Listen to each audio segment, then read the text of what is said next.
Olá, hoje falaremos do resultado do mês de abril.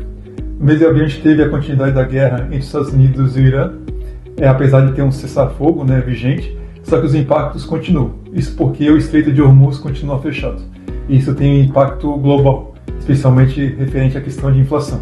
Aqui tem uma questão, acho que importante, que é a questão de que alguns países são mais impactados do que outros quando se fala da questão da oferta do petróleo, ter o petróleo em si. Então, por exemplo, a União Europeia é muito mais impactada com a eventual falta de petróleo, já tem até algumas questões de racionamento, por exemplo, do que os Estados Unidos. Os Estados Unidos, por exemplo, não tem a questão de falta de petróleo. Só que a questão, vai ser um ponto, questão de oferta. Outra questão é a questão de preço. Então, o preço para todos os países que têm uma economia livre, o preço é global, é negociado globalmente. Então, isso impacta a questão de inflação em todos os países de uma forma igualitária. Então, por exemplo, nos Estados Unidos, eles também estão sofrendo a questão de inflação da mesma forma como na União Europeia. Então, uma questão é a questão de oferta e outra questão que é o mais preocupante, é a questão de preço, que já está impactando todo mundo. Dito isso, a gente pode ver, por exemplo, tanto os Estados Unidos quanto o Brasil, a gente já tem esse efeito que é a questão de ter uma inflação mais elevada, uma expectativa de uma inflação mais elevada, já reflexo dessa guerra. Mesmo que a guerra terminasse hoje, por exemplo, a gente já tem aí uma expectativa de uma inflação mais elevada, pelo menos aí para 2026, e já temos até algum resquício de algum impacto já para 2027.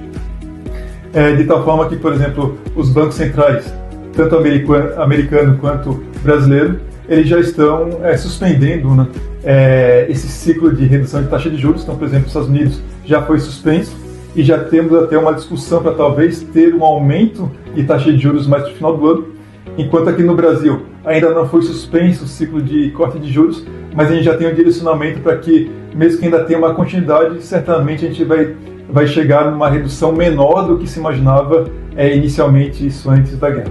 Então aí os reflexos que a gente tem é tanto inflação quanto taxa de juros, aí reflexos da guerra.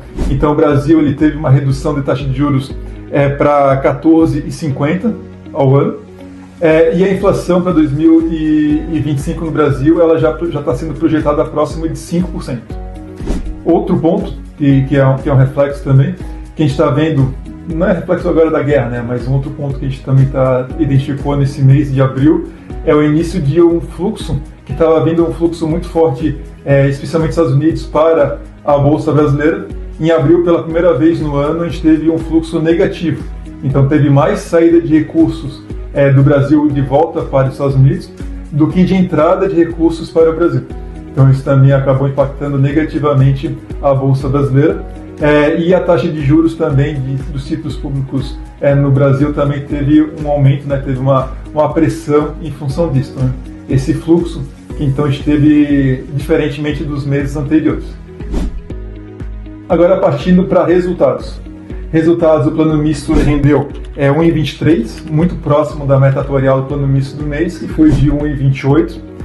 No ano, o plano continua aí com uma boa margem acima da meta atuarial, então no ano está com um acumulado de 4,66 contra uma meta de 3,88. Destaques aí do plano misto nesse mês foi a renda variável, subiu 2,4%, não por causa dos fundos de ações, como eu comentei, teve aí um impacto negativo de fluxo, de saída de recursos saindo do Brasil, mas sim especialmente em função das ações da Celesc, que tiveram um bom desempenho e fizeram com que a renda variável então tivesse esse desempenho de 2,4%. Outro destaque foi os títulos públicos marcados na curva que a gente tem, então teve uma rentabilidade de 1,3%, e os fundos multimercados estruturados, uma rentabilidade de 2,1%.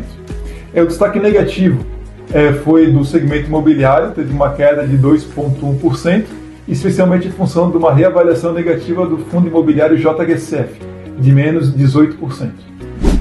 O plano transitório rendeu 1,25, também próximo então da meta de 1,28. No ano transitório acumula uma rentabilidade de 4,95, então aí uma folga perante a meta que é de 3,87 no ano.